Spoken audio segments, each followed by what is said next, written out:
Hare Krishna. Hare Krishna.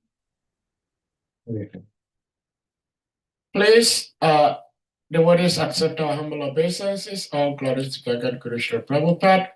All glories to our beloved speaker for today, His Grace Ishara Prabhu. And all glories to our servant Vaishnavi devotees. We thank you for being here. As always, today is the second day of the month of April, 2026. And it is an honor. We have one of our own, His Grace Ishara Prabhu. It's beautiful. Yesterday we had Pancha Gauda Prabhu from Vrindavan. And today we have Ishara Prabhu from Vrindavan. So the Lord is so merciful. Those of us who are unable to visit Vrindavan, He sends Vrindavan to us. So we're grateful to the Lord for that. And Prabhuji, as always, you're very much welcome to your own home. And without further ado, we may put the verse on the screen and you take it over from here. Hare Krishna. Hare Krishna. Hare Govinda Jaya Jaya Gopala Jaya Jaya Radha Ramana Hare Govinda Jaya Jaya. Give me that swabbing, that yellow cup. It's called, oh, swelling over there.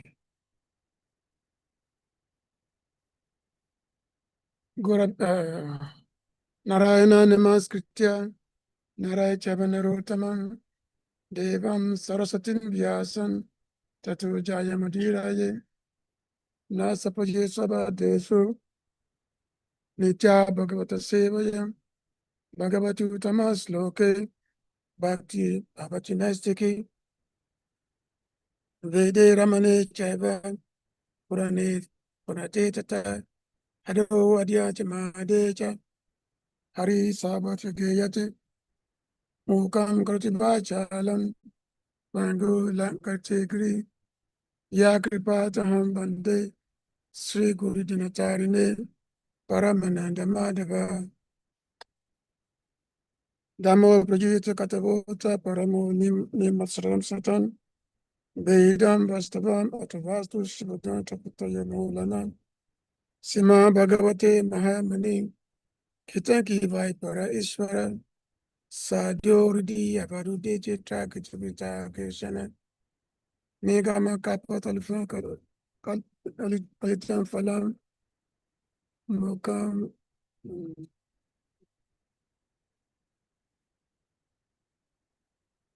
Yashava Shamana Yan Krishna Parma Purse Bhakti Tupade Pursa Sokamura Bhaya Atoyam Brahma Sutranam Bharatata Vinaya Gayati Basarupo Sobedata Paribinata Sarabedeti Asanam Saran Saram Paribinata Sarvedatam Sarami Sibakta Mistete Tarsamita Shati Tashana Yatyasunati Koti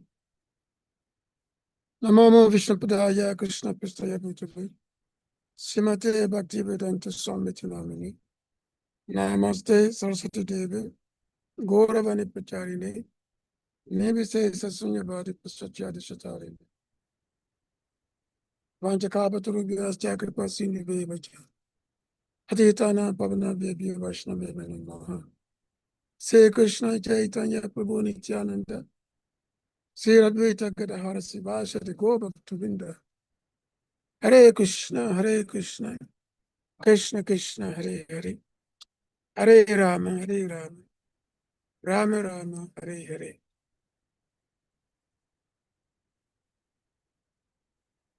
So I thank everyone for being online this evening my time. I guess many of you, you're morning, and some of you, you have to know if you're in Africa, afternoon. So I am speaking from Sri Vrindavan Dam. I guess Panchagoda was here last night also speaking from Vrindavan. And of course, as you all know, our time is different. Now it's about time in Vrindavan is 8:40 p.m. So it's night time for us. And today is a very auspicious day today, as some auspicious appearances. Srila Bansi Thakur appearance, Srila Shamananda Prabhu appearance. It's also Sri Balaram Rasayatra, Balaram Rasayatra, which means the day by which Lord Balaram has Raslila with his own gopi friends. Normally, Lord Krishna is famous for his Raslila, which is millions and millions of gopis. But a day particularly celebrated as when Lord Balaram he has a Raslila with his own set of gopi friends. Raslila is a kind of dance. It's a circular dance whereby there's only one male, and then the male is surrounded by dozens and dozens and so many women.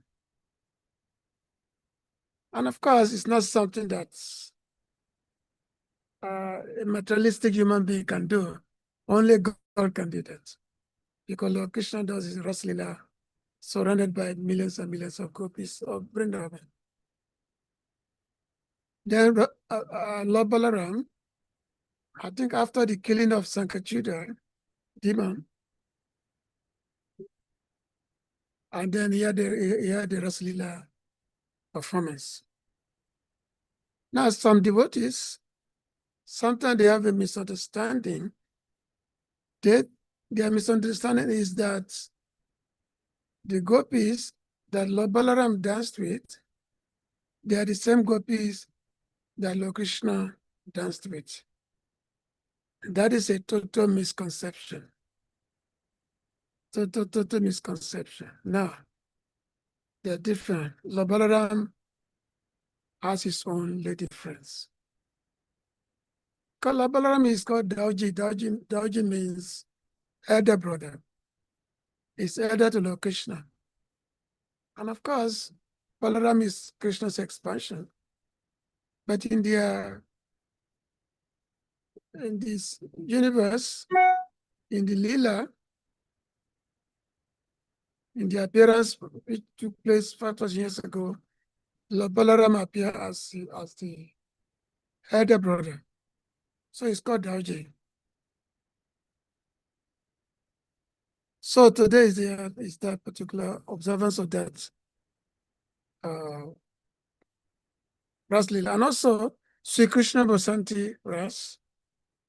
Vasant means spring. So there are 6 seasons. Of course, in over there in the West, you observe 4 seasons, which is you have the winter, you have the spring, you have the summer, and then you have the fall. But here in India, there are 6 seasons. There is the winter, there is spring. Spring is called Basant. There is spring, and then there is summer. And that summer, then there is monsoon, which is rainy season. Then after the monsoon, there is the autumn season. So anyway, there are 6 seasons. So Vasant is very, very pleasant weather, whereby it's not cold, It's also not too hot. The weather is balanced. So this season, Lord Krishna has a specific lila. It's called this Vasant this season. This is when Krishna and the gopis, they will gather together in on the bank of Govardhan, especially Manasiganga, and then they will have so many beautiful pastimes. So if we are to talk about that today, that's going to be a long class itself. So that is not the purpose of this class, because I'm going to be talking only on this Bhagavatam class, which is third canto, chapter 7. No, third canto, chapter 17, text 19. This is just, I only made a brief mention of this special observance, celebration of today. So now we are in the third canto Bhagavatam, chapter 17, text 19, which has to do with the birth of Hiranyakashipu and Hiranyaksha. In the previous chapter, we've read about the how the two gatekeepers of the Vaikuntha planet, Jai and Vijay, how they were cursed by the Kumaras, the four Kumaras, because Jai and Vijay, they were prevented from entering the palace of Lord Narayan. So the Kumara, they got angry and they caused these gatekeepers to take birth in the material world. But this is actually the Lord's own arrangement, because the Lord wants to perform particular pastimes. So he allowed this cause to take place so that these two devotees, they can come to the material world as a demon and facilitate a particular pastime which the Lord wants to perform.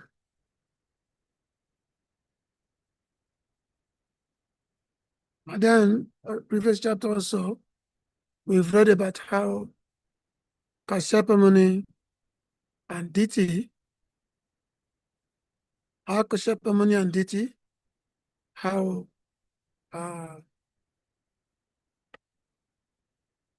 in a very unusual circumstance, in a not suitable time, how she had Kashyapa to had intercourse with her at a very unsuitable time. And then, of course, she had to bear this. The result of that, so she involved two demons into her womb. These two demons, which are Jan Vijay, who were caused to take birth in the material world. And then Diti, she bought the pregnancy. She had a pregnancy for 100 celestial years. It's a long time. Celestial years means 36,000 years of our earthly time. So which means it's inconceivable for us here in this earth planet to say that, oh, somebody's going to be having a pregnancy for 36,000 years. So therefore, this must be myth. mythology is unbelievable. So there are many, many Puranic stories like this, which people whose knowledge is not beyond this material world, is very difficult to fathom, to understand. Yes, there are many, many things beyond our imagination. Many, many events, many, many episodes have taken place in this world, but which is difficult for us to comprehend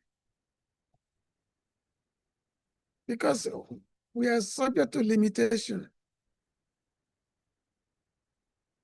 So, but the scriptures, they're giving us elaboration of events that took place in ancient times. And especially the time when humanity used to live for a very long time. For example, in Satya Yuga, people used to live for 100,000 years. You can just imagine. 100,000 years people used to live in Satya Yuga. And in Treta Yuga, they used to live for 10,000 years. And in Kali Yuga, in Dwapara Yuga, for 1,000 years, and then Kali Yuga, 100 years. So, like that. So first, I read the verse first, and then we can continue our deliberation.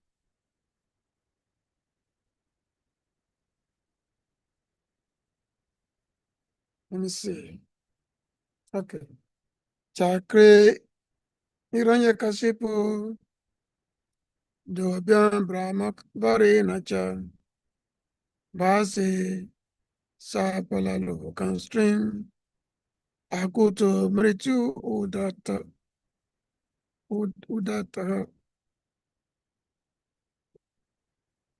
So I'm reading from Srimad Bhagavatam, Canto 3, Chapter 17, Text 19. The verse already on the board.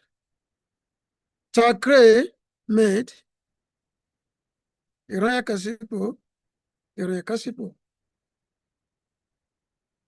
Dopium by his two arms, Brahmavarina, by the benediction of Brahma, Shah and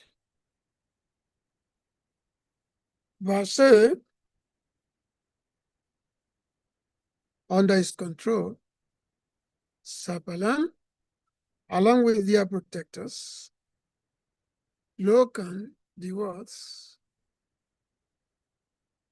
Three,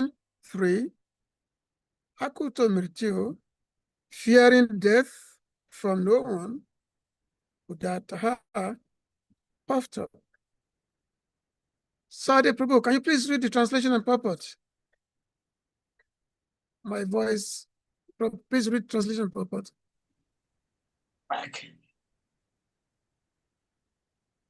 Okay, Hare Krishna. Hare Krishna. Translation. The elder child, Hiranyakashipu, was unafraid of death from anyone within the three worlds because he received a benediction from Lord Brahma. He was proud and puffed up due to this benediction and was able to bring all three planetary systems under his control. Purport. As will be revealed in later chapters, Hiranyakashipu underwent severe austerity and penance to satisfy Brahma and thus receive a benediction of immortality. Actually, it is impossible even for Lord Brahma to give anyone the benediction of becoming immortal. But indirectly, Hiranyakashipu received the benediction that no one within this material world would be able to kill him. In other words, because he originally came from the abode of Vaikuntha, he was not to be killed by anyone within this material world. The Lord desired to appear himself to kill him. One may be very proud of his material advancement in knowledge, but he cannot be immune to the four principles of material existence, namely birth, death, old age, and disease. It was the Lord's plan to teach people that even Hiranyakashipu, who was so powerful and strongly built, could not live more than his destined duration of life. One may become as strong and puffed up as Hiranyakashipu and bring under his control all the three worlds. But there is no possibility of continuing life eternally or keeping the conquered booty forever. So many emperors have ascended to power, and they are now lost in oblivion. That is the history of the world. Hare Krishna. Hare Krishna. If I may read the translation again, the elder child Hiranyakashipu was unafraid of death from anyone within the three worlds because he received a benediction from Lord Brahma. He was proud and puffed up due to this benediction and was able to bring all three planetary systems under his control. Hare Krishna. Hare Krishna, thank you. Hare Krishna. So this verse and purpose, so full of, very, very thoughtful, full of deeper insights. And of course, in the life of Hiranyakashipu himself, who was the father of Prahlad Maharaj. So this will be fully described in the 7th canto of Bhagavatam. So this section in the 3rd canto is just to give us a glimpse. And what is most significant, I mean, there are many significant things, but the one thing that is found out in the middle of purport here, that Hiranyakashipu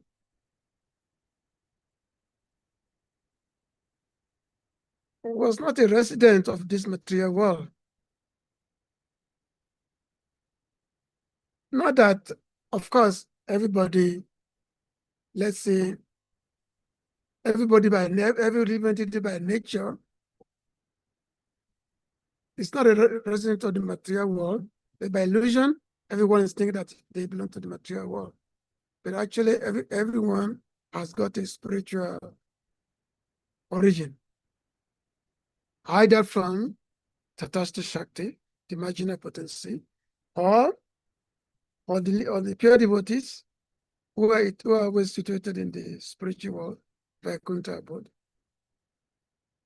Now, those who are in the material world, I mean, those who are in the Tatastha Shakti, they can fall down to the material world and become conditioned soul, Bhada Jiva. But those in the spiritual world, because it's an abode of light, there's no darkness in the spiritual world, so there's no question of falling down. There's no question of falling down to the material world. Actually, as you are reading in this section of Hiranyakashipu and Hiranyaksha in the 3rd canto, you will find one line there that Prabhupada said, it is a fact, no one falls from the spiritual world. That line is there. So, Prabhupada is attesting to the fact that it's not that Hiranyakashipu had accumulated so much power because of his austerity and because of the because of the boon which he got from Lord Branham. That because he said here, because he originally came from the abode of Vaikuntha. He was a Vaikuntha man. He was a Vaikuntha man who descended to the material world because the Lord wanted to perform a lila. So being a Vaikuntha man, he was not to be killed by anybody within the material creation. So that is being pointed out here. Hiranyakashipu was a Vaikuntha man. That is acknowledged fact. As a matter of fact, in the one commentary by Srila Vishwanath Chakravarti Thakur, he said that the main reason of Hiranyakashipu's strength was because he was a devotee of the Lord. So he said because that's the main reason of his strength, because he was a devotee of the Lord. So, and of course, in the I think the last class which I gave, I made mention that that both Jan Vijay, who are the Lord's eternal servants, they approached the Lord because the Lord had a desire to fight. So the Lord had a desire to fight, but no one in the spiritual world will dare, because everyone is a servant, nobody can fight the Lord. So these two devotees, they approach the Lord to fulfill his desires. And then the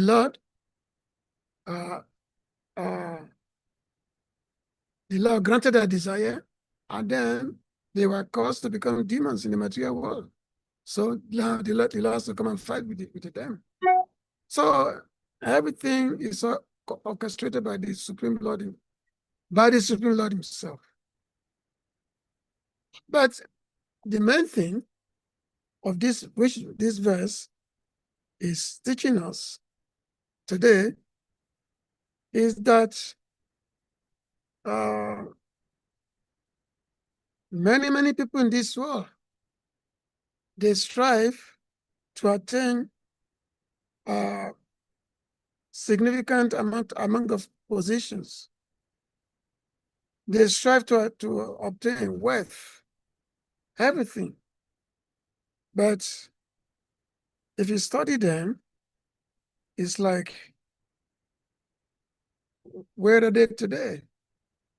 Because the nature of this material world is that everything has a beginning and end. That is the nature of the material world. So Hiranyakashipu is immense power because he has so much strength that it's unmatched in this material world. Unmatched material world. But still, no matter how extreme materialistic success, strength may be, it will ultimately result in futility, futile, ultimately. So that is the ultimate situation of material world. Yes. And of course, we know that in material world, if you want to be successful, if you want to be a person of a particular significance, then you have to strive for it. You have to endeavor for it. Nothing comes to you cheaply in the material world. You have to strive for every endeavor, every attainment that you want in the material world. You have to strive for it. That's the nature. You will not find a single successful person in this material world who does not endeavor for it. I mean, you can ask any single successful person, it doesn't matter, billionaires and zillionaires, or the top fighters, you can just offer their strength. How do you have to endeavor for everything in order to gain that particular prominence? That's the nature of material world. You have to, there's no, as they say, as they say, there's no, I forgot the particular term. No shortcuts. What is it? No shortcuts. No shortcut to anything. No shortcut to anything that's material world. We always think that we can obtain something for nothing, And of course, we become envious of someone who have attained particular prominence in life.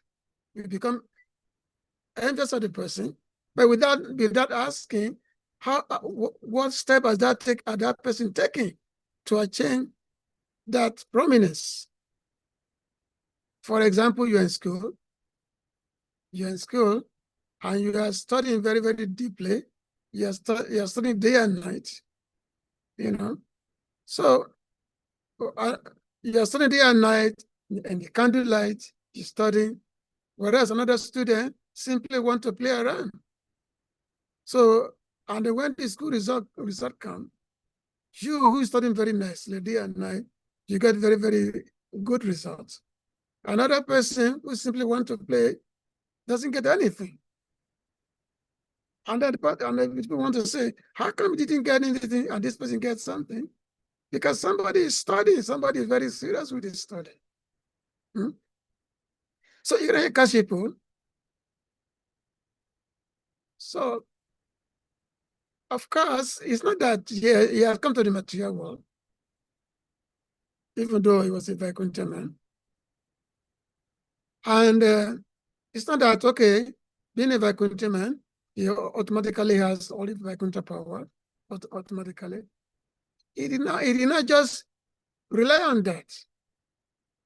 He did what is necessary to become the most powerful person. To become the most powerful person. Because he knew what he faced. He knew that, yes, he has to face the demigods. He has to fight the demigods. So what he did, he went to the forest, to the mountain, to perform austerity. And for 100 years, he remained standing in one position, standing on his toe with his two hands with his two arms facing the sky, performing, not eating any food, drinking any water for 100 years in one position. Till his body became consumed by the ants, anthill. The anthill grew around his body, and he became consumed by the anthill. That only he was maintaining himself only by his life hair, because his body has been completely eaten away by the ants. And he became so powerful to the extent that the entire universe was choked. He blocked the movement of the air, everything. And when the movement of the air is blocked, then the whole universe is choked. So what did demigods? They had to run to Lord Brahma. They had to run to him and appeal to Lord Brahma to, please, you are the creator of the universe. We face a very dire situation. What is happening? So Lord Brahma, he had to tell them that, yes, he's there, Hiranyakashipu. He's performing this austerity. So Lord Brahma told them, he told the demigod what's going on. And then Lord Brahma he went to Hiranyakashipu, where Hiranyakashipu was performing austerity. And then when he reaches there, and then Lord Brahma, first of all, he could not even, when he arrived at the spot, he could not even find Hiranyakashipu because he had no body. But he could tell by the glow of the light that yes, Hiranyakashipu is there. So Lord Brahma went there, and then he sprinkled the water from his kamandalu. His kamandalu is his jug of water, which is a very special water, life-giving water. So he sprinkled it on that spot, and then Hiranyakashipu became manifest. Huge body. Huge body. I think that body is described in this chapter. That body of Hiranyakashipu. So it's so huge. Grew up to be so huge and everything. And then, because Hiranyakashipu, he had been meditating. He had been meditating to get the boon from Lord Brahma. To get the boon from Lord Brahma. So Lord Brahma knew that yes, Hiranyakashipu, he wanted some boon from him. So, and then Lord Brahma asked Hiranyakashipu, tell me, what do you want? Tell me, what do you want? Of course, normally, the materialistic person, they always want material success.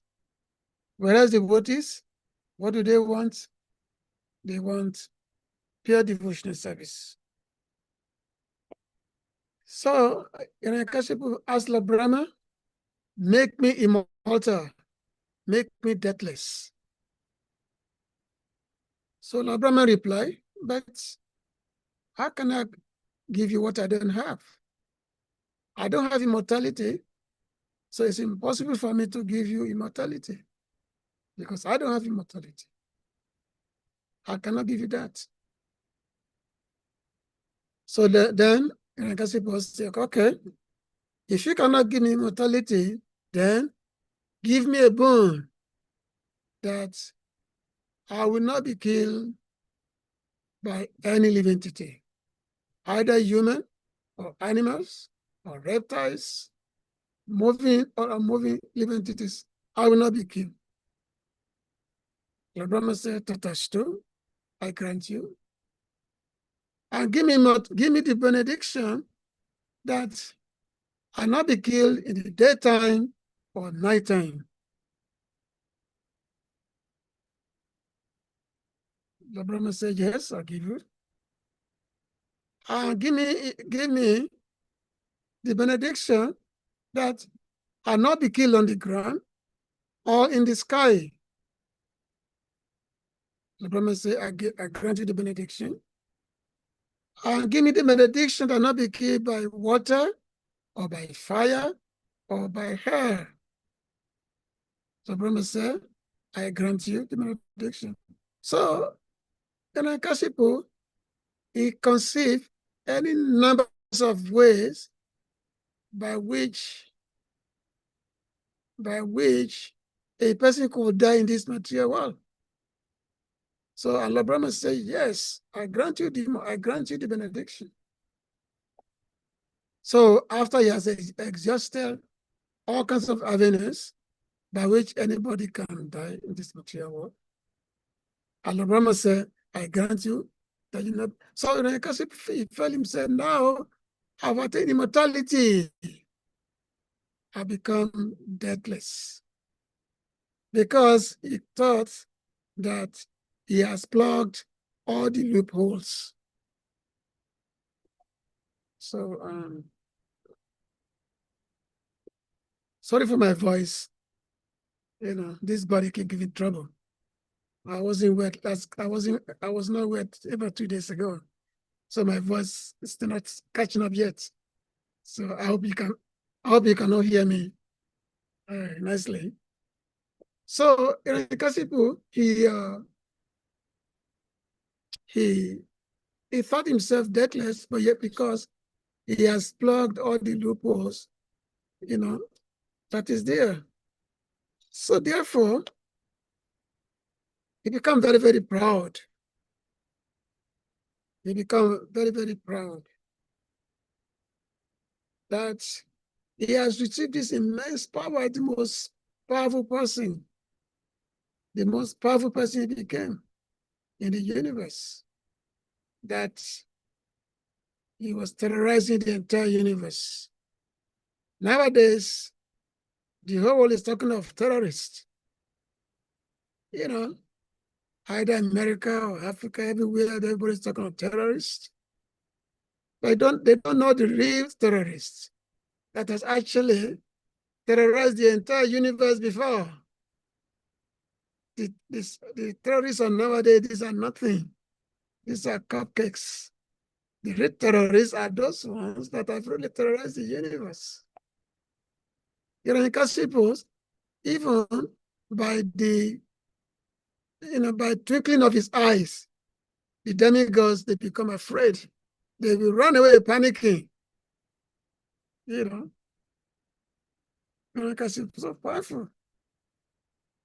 So that's the psychology of the conditioned soul, that when we attain something, let's say we acquire little wealth, a good position, some kind of advancement in life. So what happens? Our false ego inflates.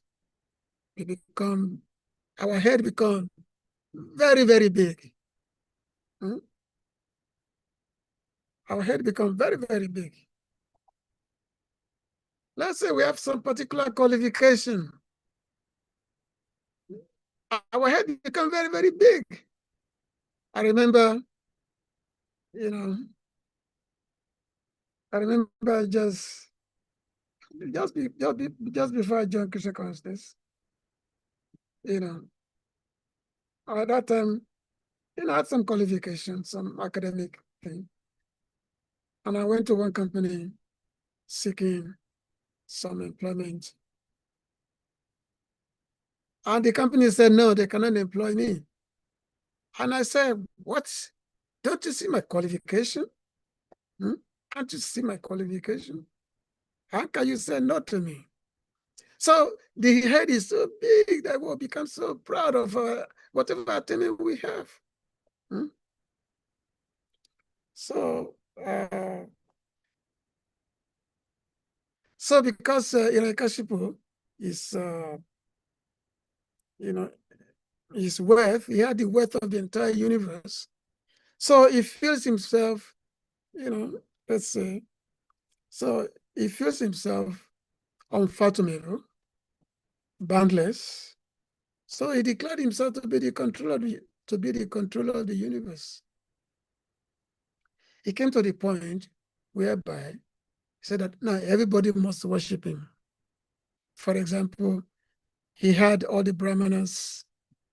The Brahmanas, either they worship him, they chant his mantra, or they have to be killed. One of the two. So which means that there's no temple of God. The Brahmanas, they have to worship him or they be killed. That's what happened. Because he feels himself now, he's God. He's the Supreme Lord. Because of he has attained the wealth which cannot be matched in anything. So Akuto Mritu in the last two lines, the last line in this verse we are reading, he said Akuto Mritu. Akuto Mritu, which means because you fear no death from anywhere. Fearing no death. Mritu means death. Fearing no death from anywhere and everywhere in this material world. So And because he has no fear of death, because he feared that through his own manipulation, he had conquered death from every source, from everywhere. So therefore, he's free to do as he like. So if you can compare this to our situation today, how we try to protect ourselves from fearfulness. For example, let's say we may build a gated community, or we stockpile, bank balance, invest in a cutting edge, healthcare, acquire so many titles. I know in West Africa, we like to call ourselves chief of this, chief of that. I know some people, they will have so many chieftaincy titles. So many chieftaincy titles. I know in my place, in Yoruba land, so many of that is there. A person may have 10 titles, 20 titles, is still going on. Baba of this, Alaki of this one, that one, Bashorin of this. So many different titles. This is how we like to inflate ourselves in the material world. We inflate ourselves, and then we look down upon others. We want everyone to worship our foot. So that is the nature of material world, And we think that all these so-called titles, these ourselves, these positions, whatever we have built, this will, this will shield us against time. But this is all illusion. This is all illusion. As they say, time and tide wait for no one. Because what have we got? We have got material body. Our material body is such that there's no amount of material dress or armor that can change the fundamental biological reality of the body. None whatsoever. This is a temporary material world, is temporary. And a temporary material world, you cannot build a permanent settlement. Because material world, the very nature material world is temporary. When Lord Vishnu breathes out, the whole material world manifests. Because when he breathes out, all the universes come out of his breathing, and then Lord Brahma is born, and then so many creation takes place and all that. And then when Lord Vishnu breathes back in, and then again, everything again destroyed. Everything again goes back into the body of my Vishnu. Because material world is created for some time, stay for a while, and then everything is wound up again back into the body of my Vishnu. So how can we say that anything stays forever in the material world? Many of us who have been a student of history, and in our school, we have, learned the story of so many great men, so many great emperors, so many great kingdoms, so many of them, so many great empires that we first studied. But today, where are they today? Gone. Oblivion. Where are they today? So where are they? So that is the reality of material world. Everything comes just like a drop of water. Like a drop of water, the water drop, and then it vanishes. The water born vanishes. So in the Bhagavad Gita, in the Gita, chapter, let me so say, in the chapter 2, text 27. So Lord Krishna is telling Arjuna,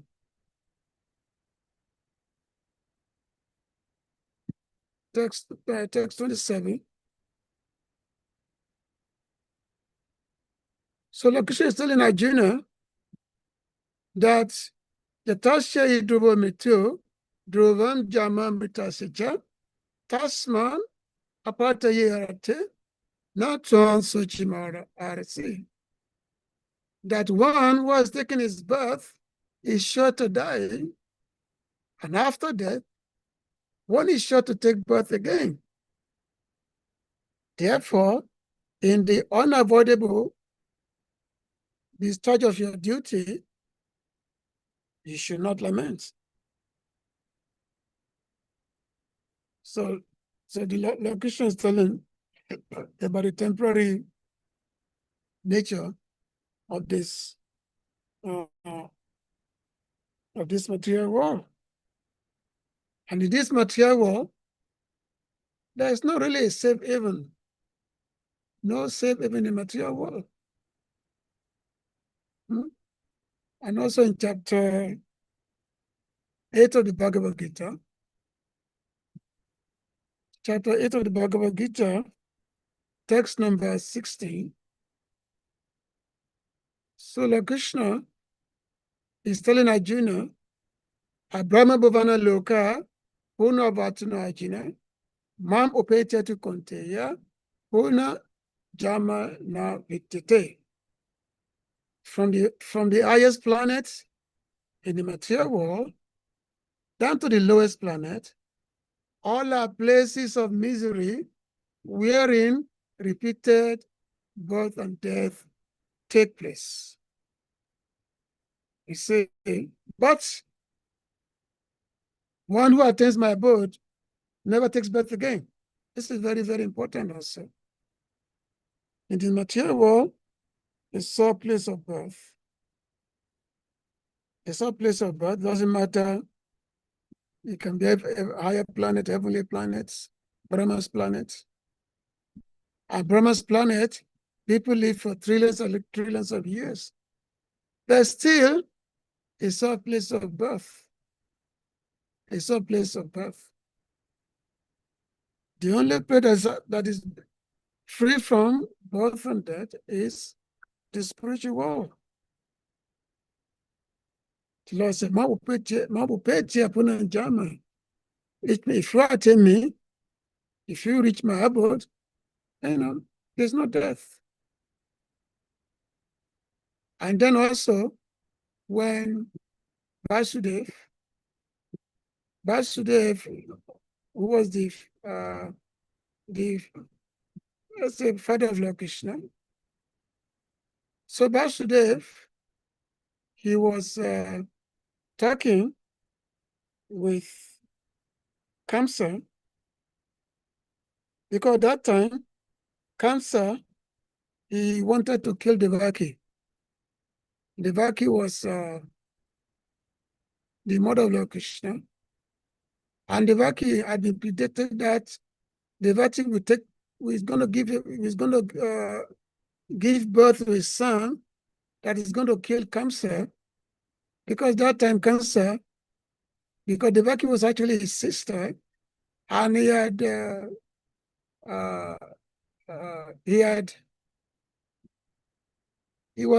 was taking Devaki and Vasudev, he was taking them to their wedding home, and then Kamsa, he had a prediction that, oh, Kamsa, the woman you are carrying, her son is going to kill you. So you must be a foolish person. Why are you carrying a woman whose son is going to kill you? So Kamsa, who was a demon, he immediately, even though he supposedly had affection for his sister, but when he heard that his sister's son will kill him, he was ready to kill her. He immediately wanted to kill her, but Vasudev, he he had to protect Devaki. In order to protect Devaki, to save her from being killed by cancer, so he had to be he became philosophical, trying to impress upon cancer about the reality of this material world. So Kamsa told Vasudev told Kamsa,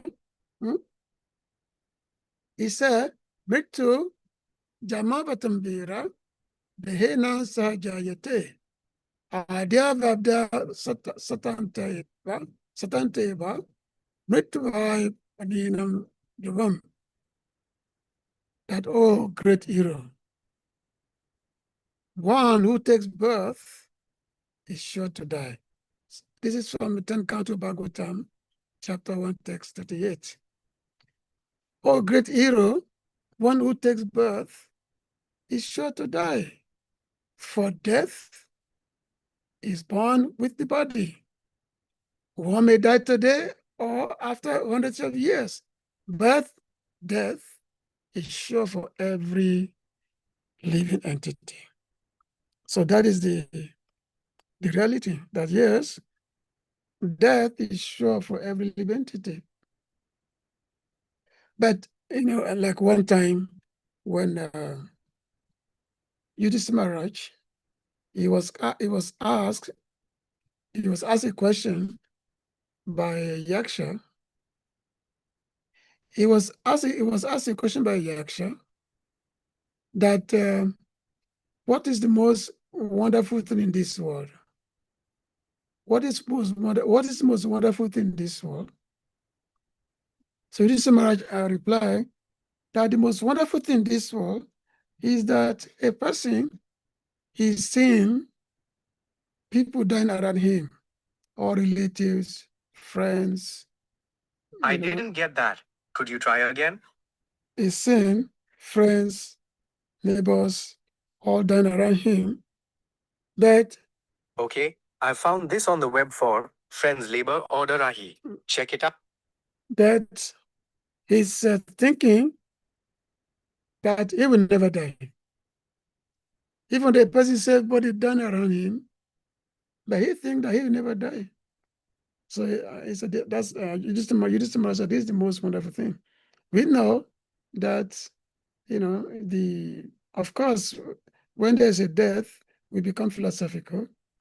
We say, oh, this life. But for some reason, we never think that maybe I'm going to die also.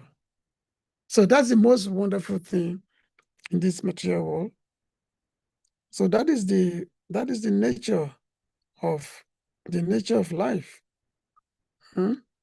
But a person who's so materially conditioned, who's so much full of illusion, never think that they are going to die. Never think that they are going to die. Especially those who are very, very,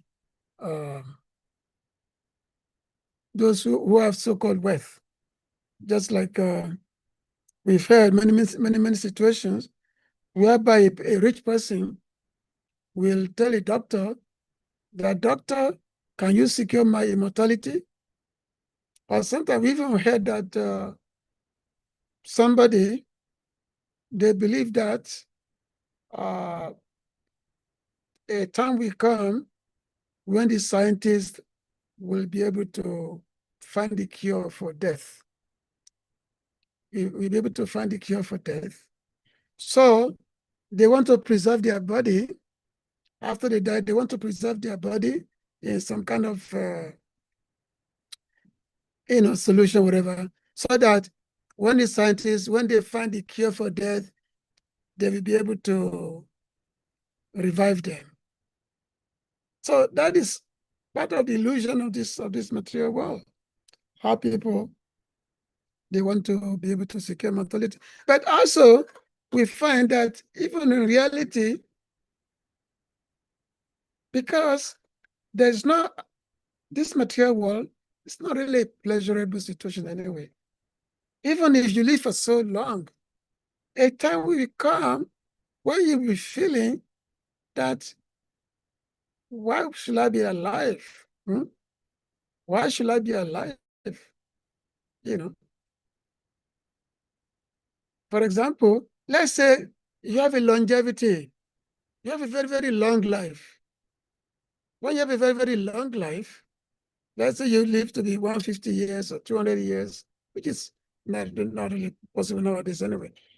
But if you live a very long life and you find that all your friends are gone, it's all dead, all your relatives, everybody is dead, and you're the only one remains, you start to find yourself to find this world unbearable, to find this world not worth living, not worth to be living in. So therefore, you want to say, what is this life anyway? What is this world? And also, you are living, and then the life is full of miserable conditions, adiabatic, adiatmic, adiabatic. Three miserable conditions of life. So all these things make life miserable. We get sick all the time. Body's growing old, disease, so many things. Many things is there. But somehow we seem to have the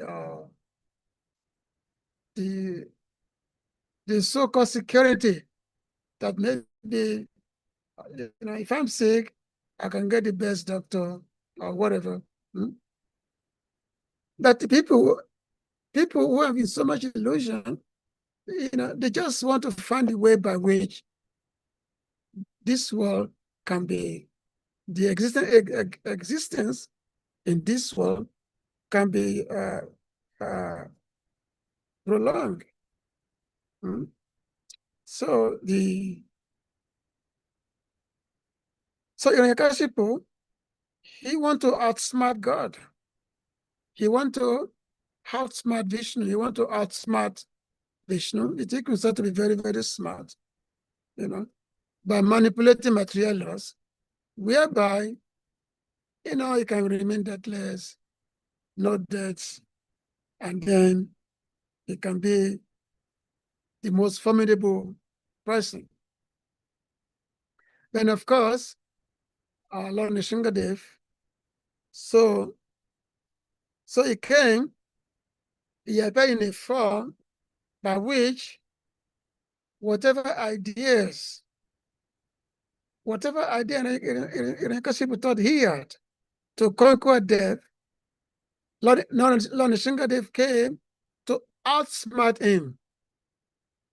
Because he think that he can outsmart God, but the God actually outsmart him. Because God is more smarter than you do. He doesn't want to die daytime or nighttime. But the Lord is more smarter than you. So the Lord killed him. It wasn't daytime, it wasn't nighttime. It was dusk. And he didn't want to die in the sky or on the ground.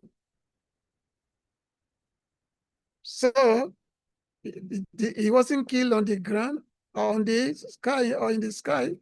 He was killed on the thigh of the Lord. The Lord put him on the thigh. And he didn't want to kill by any weapon whatsoever, made of iron, anything. He wasn't killed by any weapon. He was killed by the nail of the Lord, the Lord's nails. And he didn't want to kill by a man, a human or animal. Yes, he was not killed by human or animal. He was killed by hybrid. An hybrid man-animal. Man-human, human-animal. An hybrid, Nashingadev. Nashinga, lion, human lion, God. Nara Singha. Nara means human, and Singha means lion. by man lion Dave God. He was killed by. So therefore, all his idea of to be deathless, all his idea was all preserved by the Lord himself. Because Lord Brahma, he made the bone, and because Hiranyakasipu asked for it, Lord Brahma is the Lord's devotee who made the bone. And Hiranyakasipu also, in his original position, is also a devotee. He asked for the bone, and both were preserved. The bone requested by Hiranyakasipu and the bone granted by Lord Brahma, they were all preserved by the Lord. So the Lord, granted both the desires.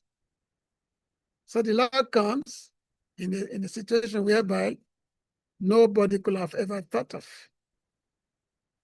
So that's the Lord. So the Lord fulfilled the promise of his devotees that way. So the Lord fulfilled he preserved the bone of Brahmaji. So the Lord preserved it in that way. But no matter how smart you think you may be in this world, so the Lord will completely come to be more smarter than you. The Lord will completely come to smash whatever idea you may be. So therefore, the fearlessness, the immortality,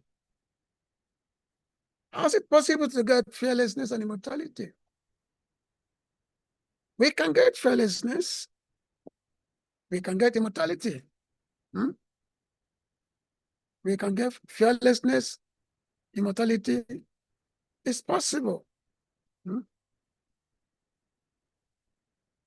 But it's not possible by any materialistic arrangement. Any materialistic arrangement is not possible to attain immortality. It's not possible. Immortality is available, is possible only when one becomes a devotee of the Supreme Lord. How is that? Do you learn that this verse in Bhagavatam 11 Canto? Anyway, it's immortality is possible when we become devotees, when we become the Lord's devotees. There's one nice story by Srila Prabhupada, whereby a sadhu, he was going, and when the sadhu was going, he met one brahmachari. Brahmachari was, spiritual student. So when he met this brahmachari, and normally brahmachari, they perform, austerity, wake up early in the morning, then do sadhana and other, render menial service to the guru. So the sadhu saw this brahmachari, and he told brahmachari, Mamaru. No, he said Majiva. He told brahmachari Majiva. So he told brahmachari Majiva means don't leave, my dear brahmachari, don't leave.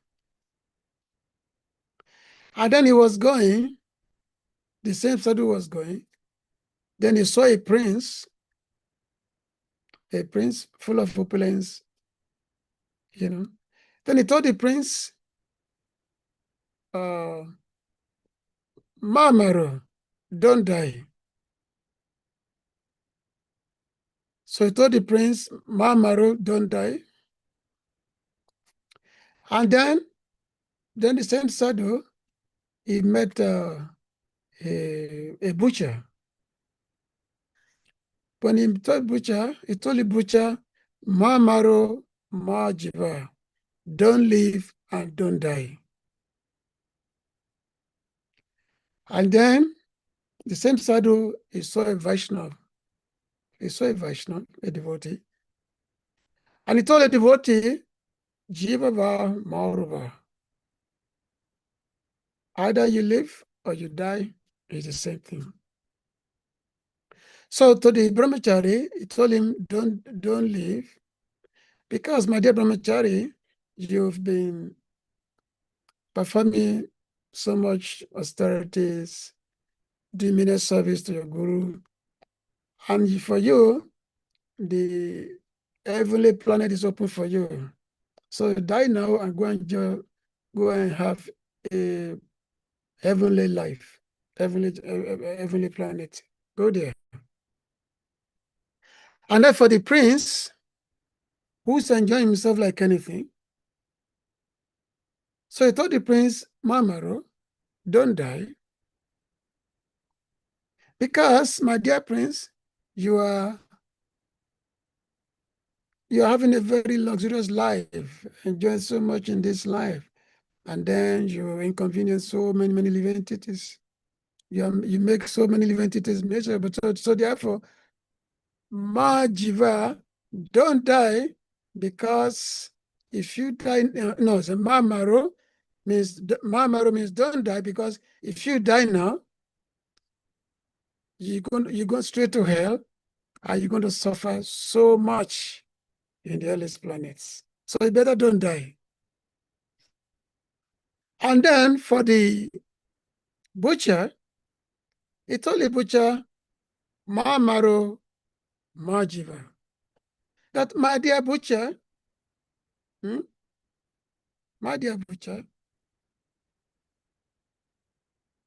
your life is so horrible. You clean animals every day. Every day you are cleaning animals. So your life is already hellish. Horrible life. And then when you die, you're going to continue the hellish planets. You're going to go to hell, hellish environment. Yes, so much suffering is waiting for you. So, Mamaru Majiva, don't die and don't live. You die, you live. Your life is already hellish existence, and your death is going to continue to be hellish existence. So, what a miserable condition of existence. Mamaru Majiva. And then for the Vaishnava, when the sadhu saw a Vaishnava, he told the Vaishnava, Jivava Marova.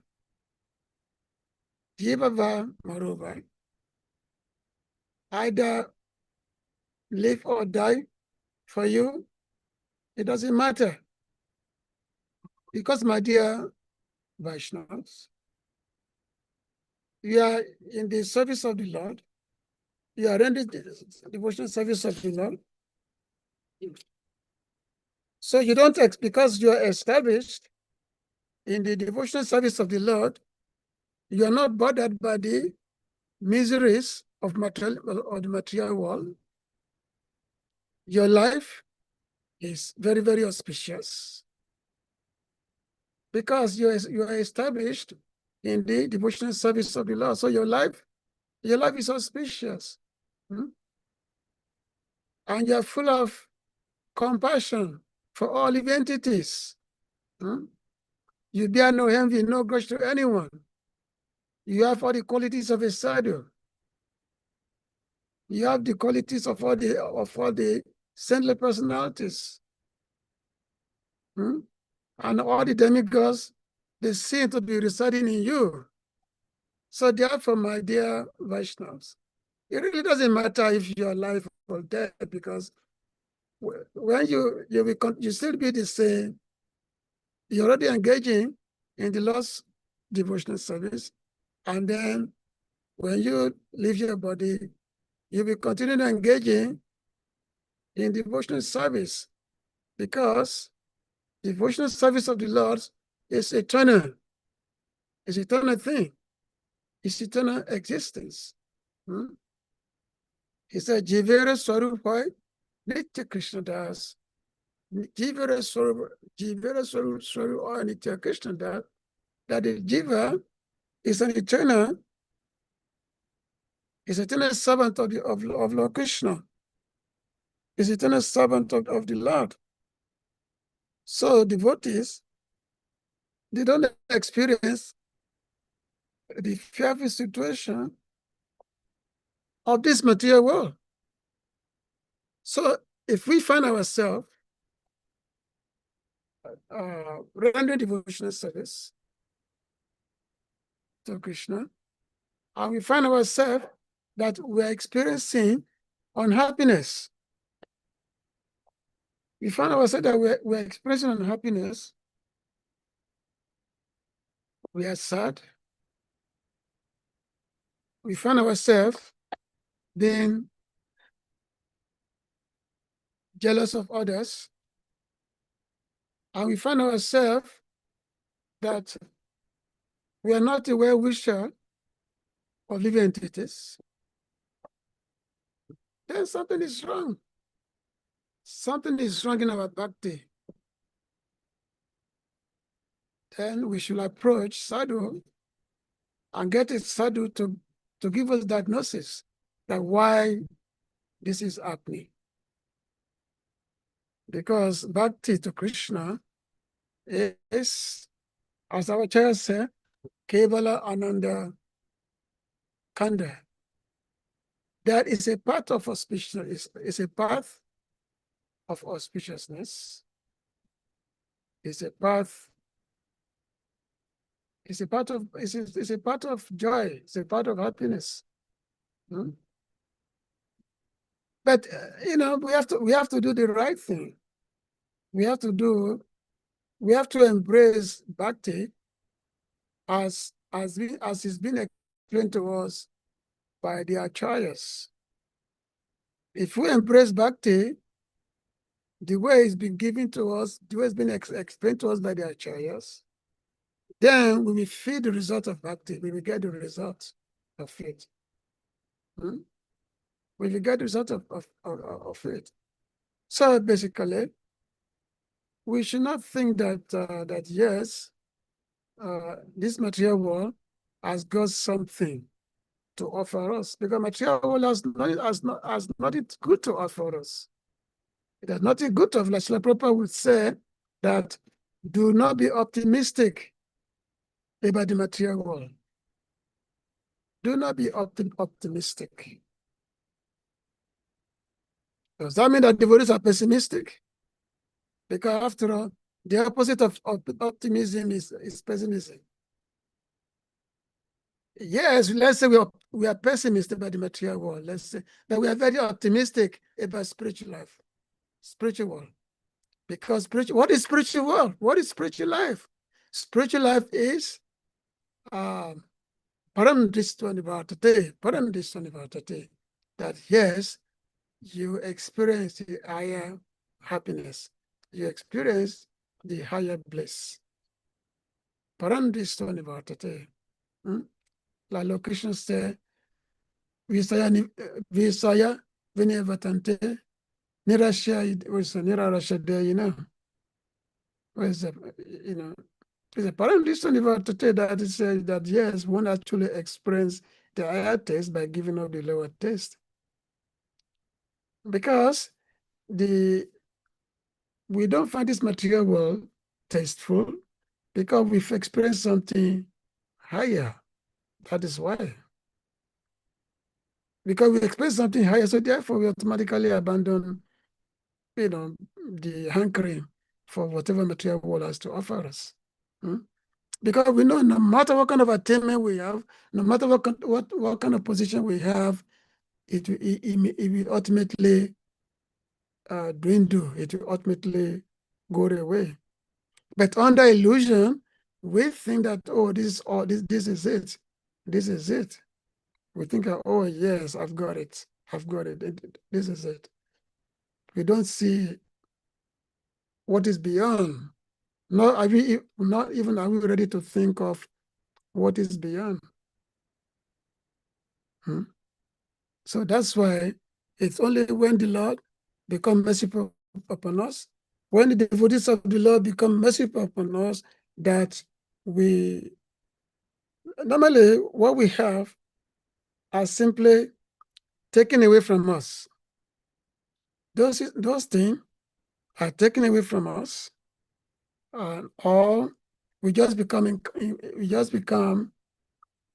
incapacitated, that we are unable to enjoy those particular material assets that we may have.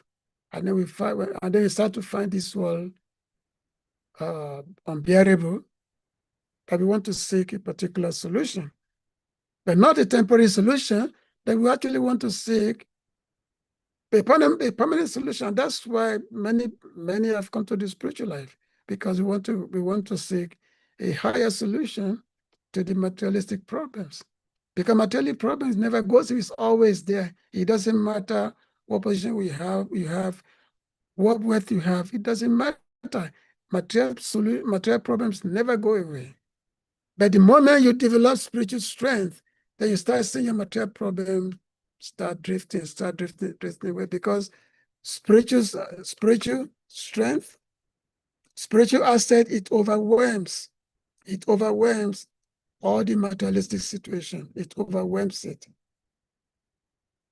Because it overwhelms it, therefore, once you attain that spiritual platform, the material platform does not come back again, because the spiritual platform, it overwhelms the material platform. So therefore, material platform does not come again.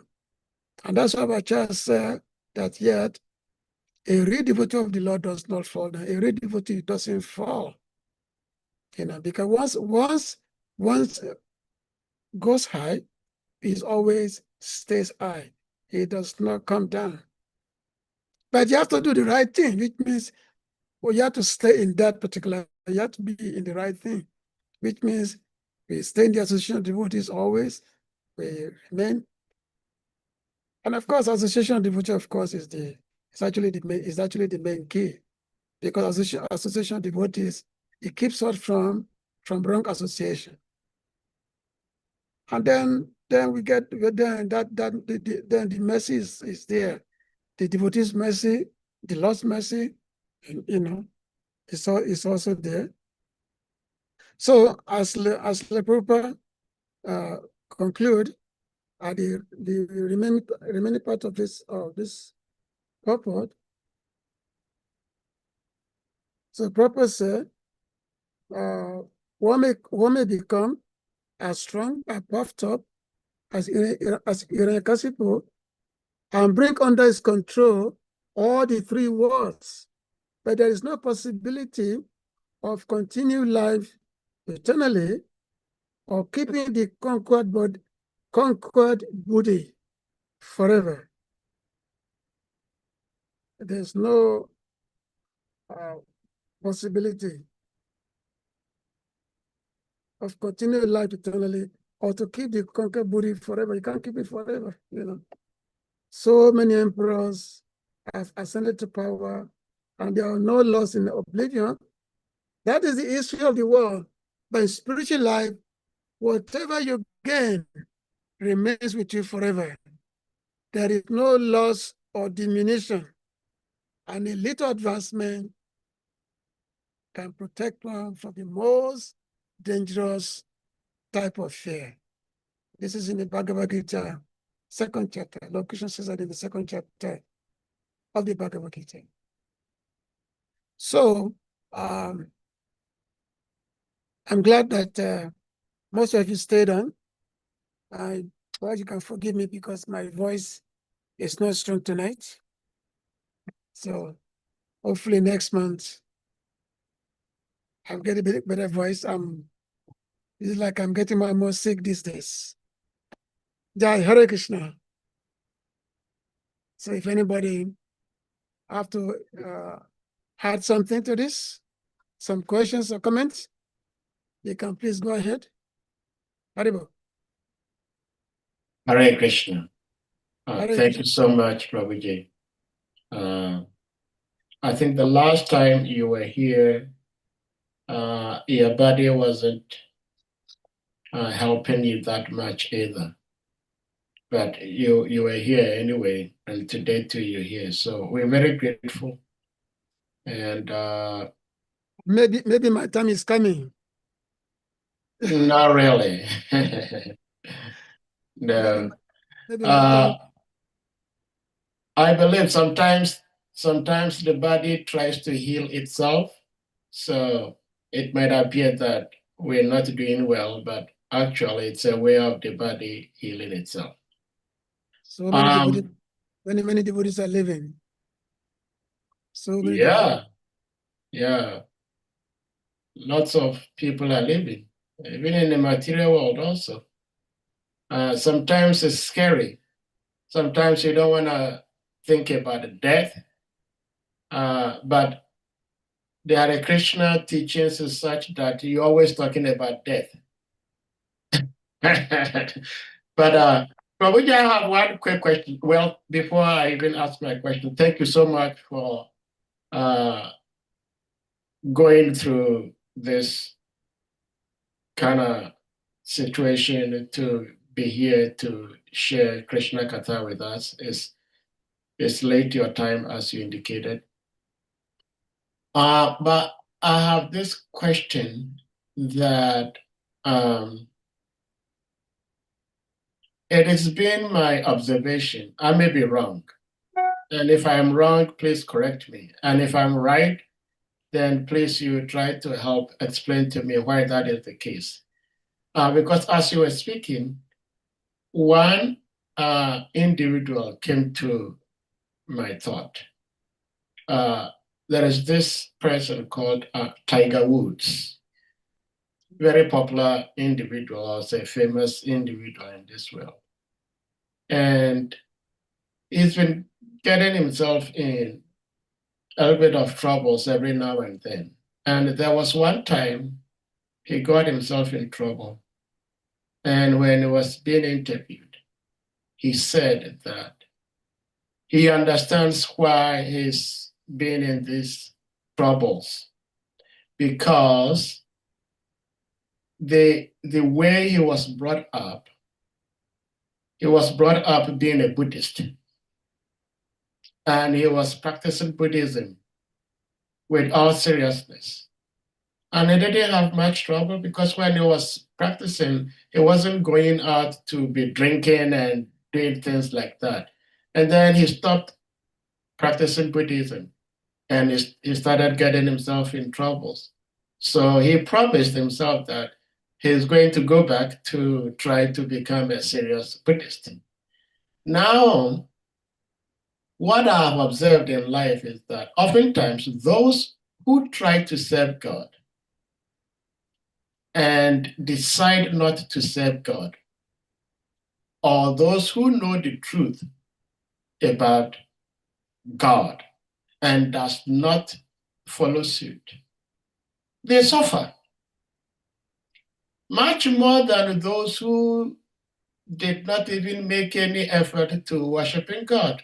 They may be going on all right in life. And if this observation is true, why that is the case? At least Krishna, or the Supreme Lord, I would suggest that we'll remember whatever little this person has done and maybe tone down his problems. But it oftentimes happens that those people or such people face lots of challenges. If you may share with us why that is the case. Yeah, good observation. Even though being a Buddhist or Christian or whatever, even a Hindu or whatever, of course it's all a materialistic religion, materialistic process, not Suda Bhakti, Suda Vaishnavism, Suda, not pure religion. Because pure religion has to do with Ayam Bila Sutta Singyam, which involves being unmotivated and all that, no desire for anything. So yes, as I said, that those who seem to be following a particular religious life or kind of, let's say, the adolescent like that, they give up, and then they seem to have experienced more suffering than the normal people. Now,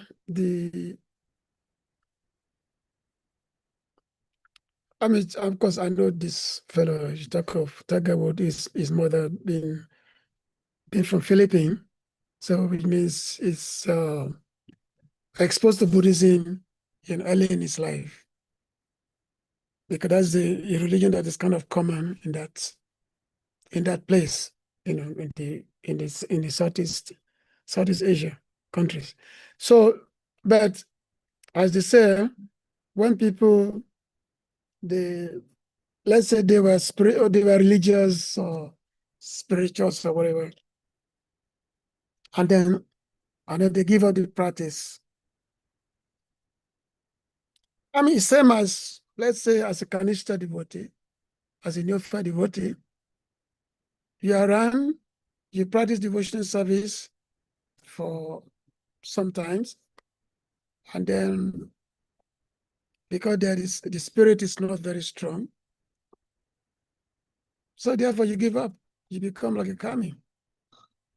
And then you seem to experience more troubles in life than the people who never practice spiritualism. As a matter of fact, we find that the majority of our devotees who have joined and then they give up the practice, they go into the material world, largely they experience miserable materialistic life. Largely, they experience miserable material life, and they seem to experience one misery after the other. A majority, sometimes they go into drugs, or many people commit suicide. So we've had this, many. Now, when we ask, didn't Krishna say that even a little progress can protect one from the most dangerous type of fear? So one will ask that question. So how come it's not applying to this? So the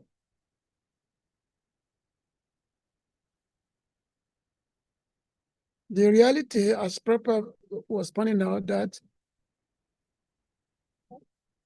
when the Lord is actually become merciful to a person, then the Lord will put such a person in a very unpredictable environment, whereby the person will eventually, run to him. In that verse, the famous verse, which is actually related by Lord Brahma himself in his prayer to Lord Krishna. So Lord Brahma, in his prayer,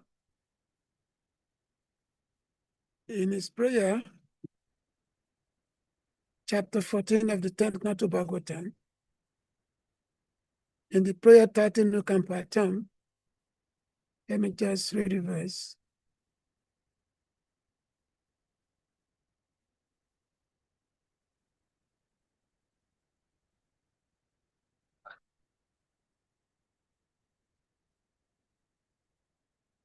I'm just looking for the verse.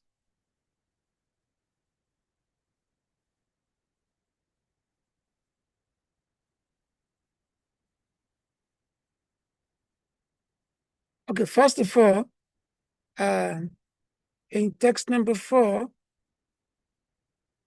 Lord Brahma is saying, Shreyastim Bhakti Udasyate Vivo, Klishyantiye Kabila, Boda Labdetje, Te Sanaso Klese Basishite, Naya Yata Stula Tusaba Katrinam.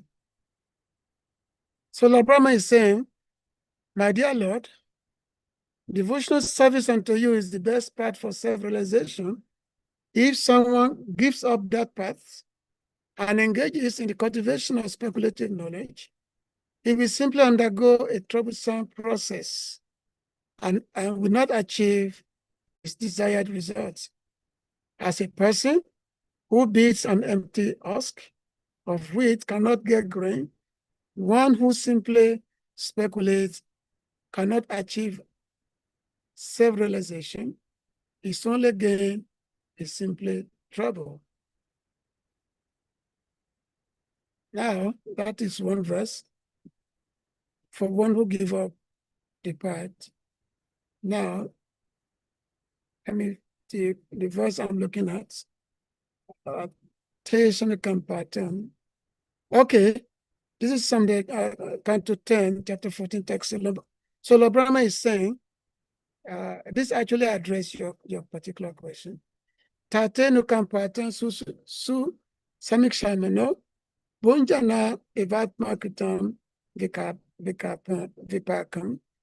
Bredvak vapubi vidagna namaste jivita yo muktipade sadaya bak.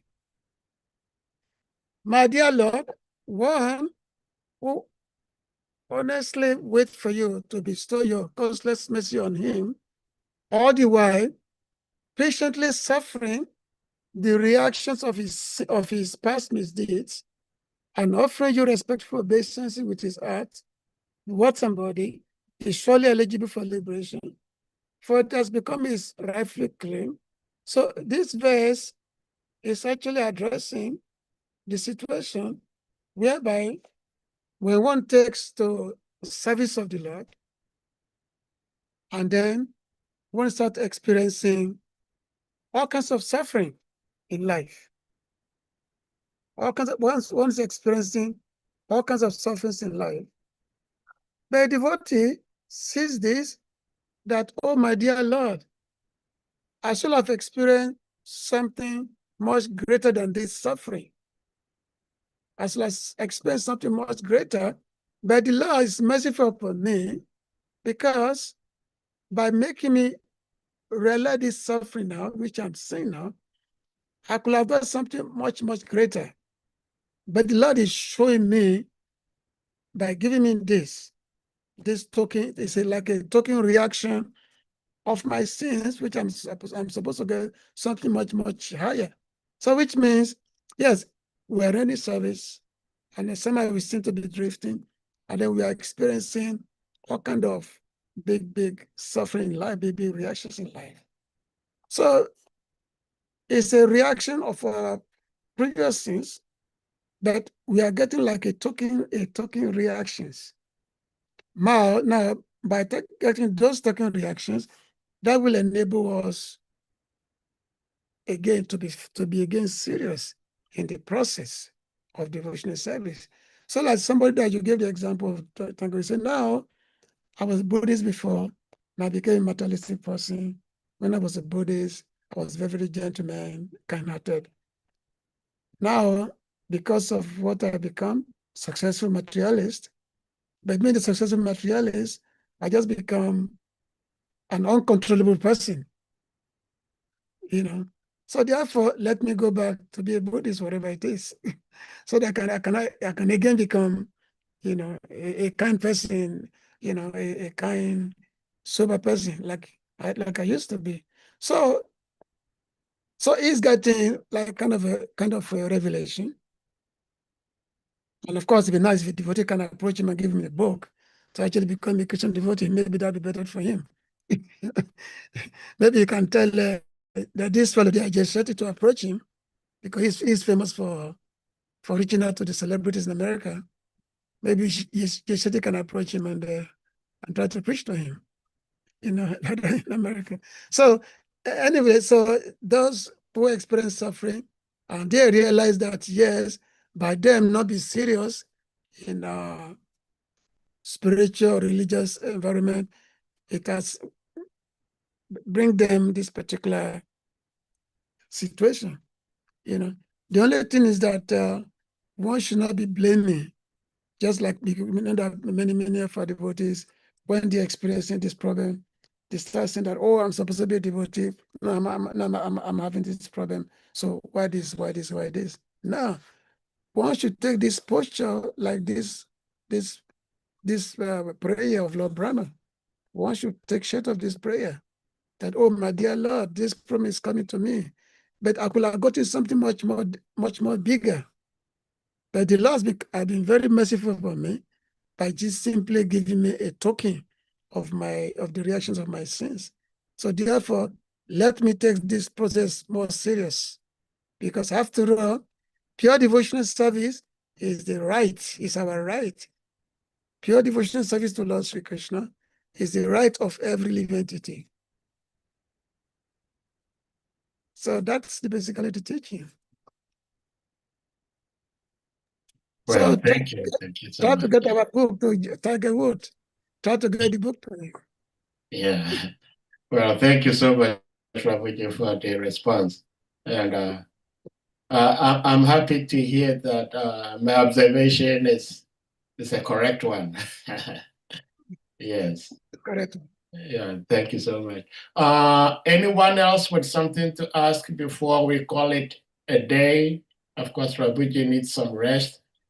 I'm happy to see you sip some fluid. I think it's important to be hydrating yourself, which is nice. Anyone else? And our summertime is beginning now in India. Hare Krishna. Yeah, Hare Krishna, Madhavan Prabhu, yes. Hare Krishna. Hare Krishna Prabhu. All grace unto you, because we thank you very much for being Hare here Krishna. for us. Hare Krishna. Thank you. Just about your health, you should be mindful of your age also. So probably you have to reduce your austerity somehow because of your age. What I want to say about devotional service from my own personal experience is that as a devotee, one will encounter even bigger problems than ordinary people.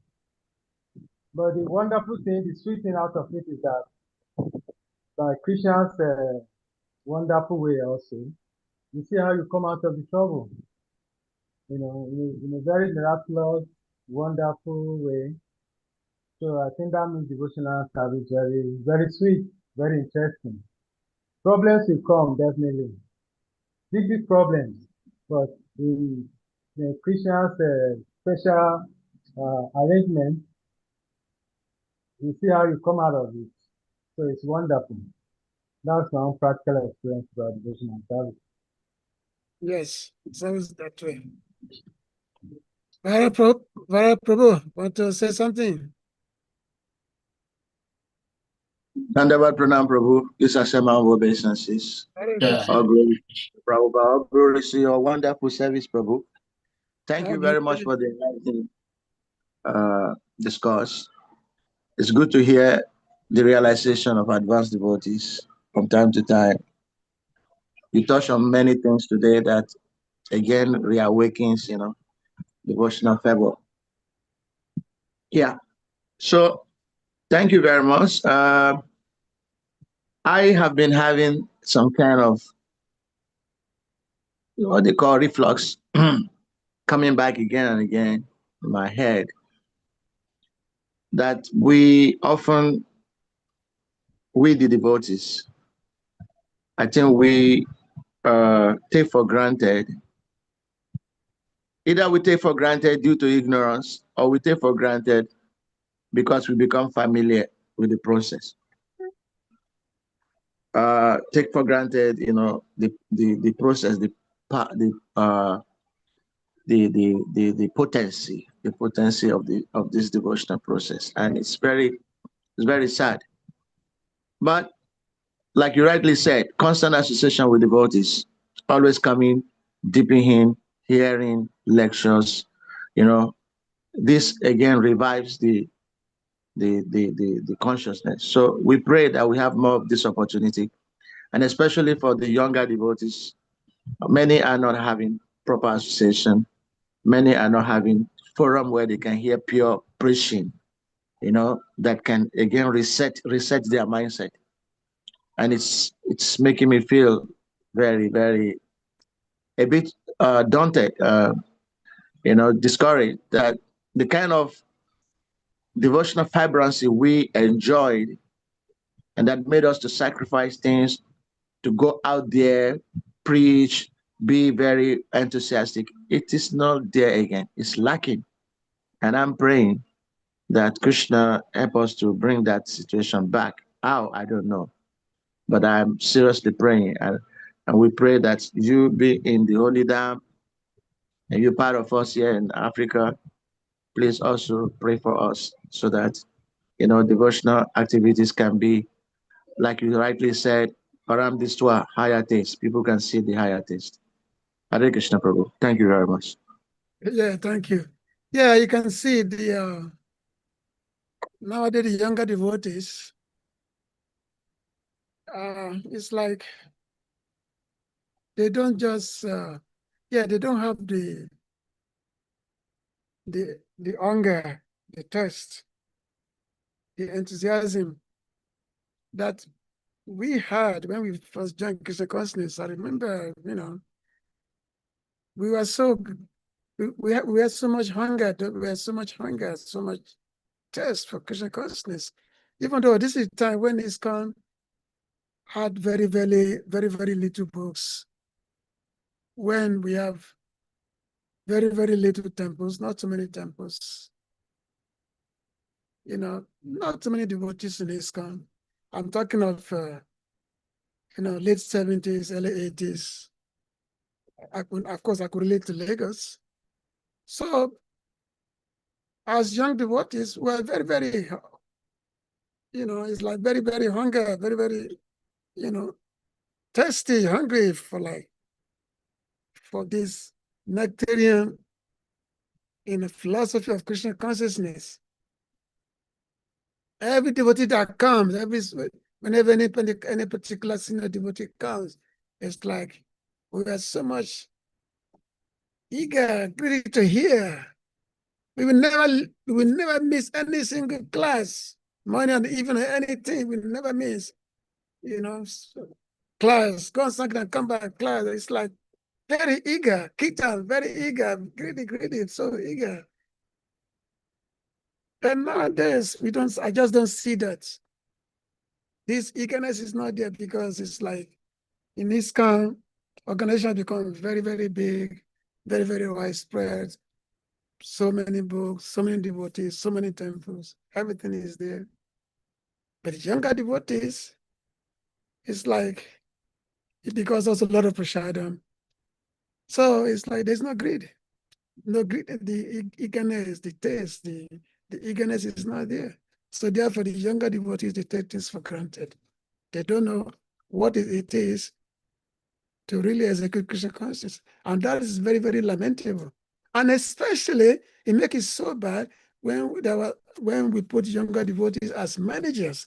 That even make it worse.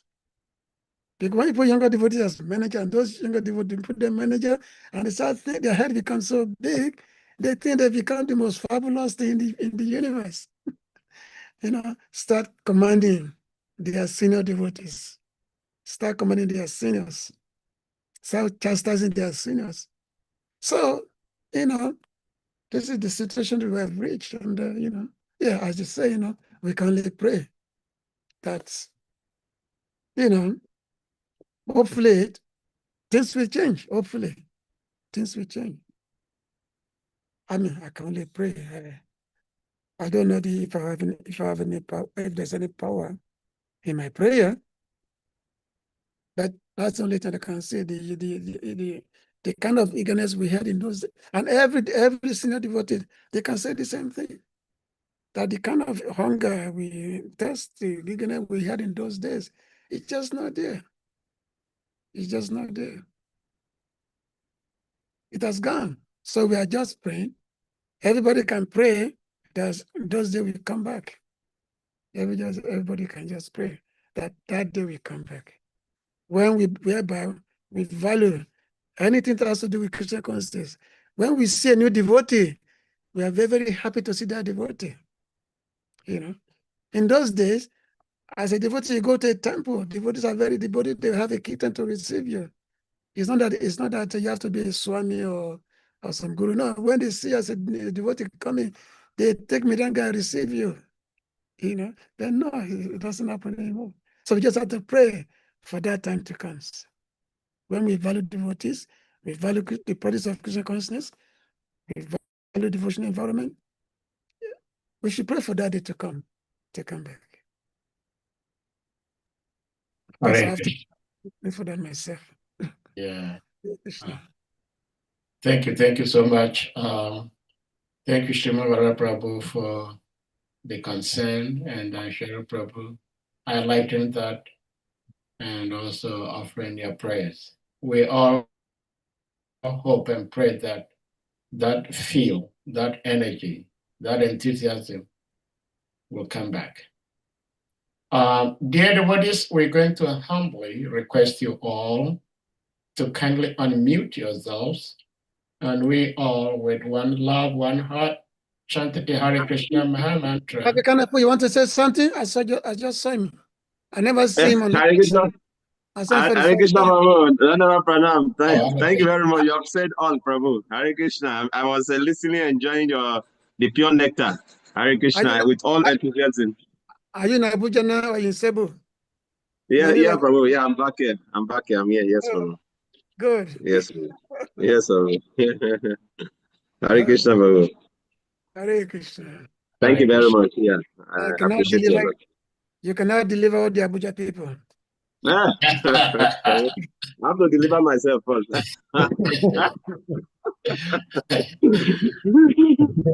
Hare Krishna, Prabhu. Hare Krishna, thank you. So devotees, you may all unmute and we chant Hare Krishna Maha Mantra. Jai. Hare Krishna, Hare Krishna, Krishna, Krishna, Hare Hare, Hare Hare Rama, Rama, Rama Rama, Hare Hare. Chakalpa Kitanam Baba Devyo Vaishna Devyo Namo Namaha. His grace Sri Swara Prabhu Ki Jai. His confounder Acharya Srila Prabhupada Ki Jai. All glories to assembled devotees.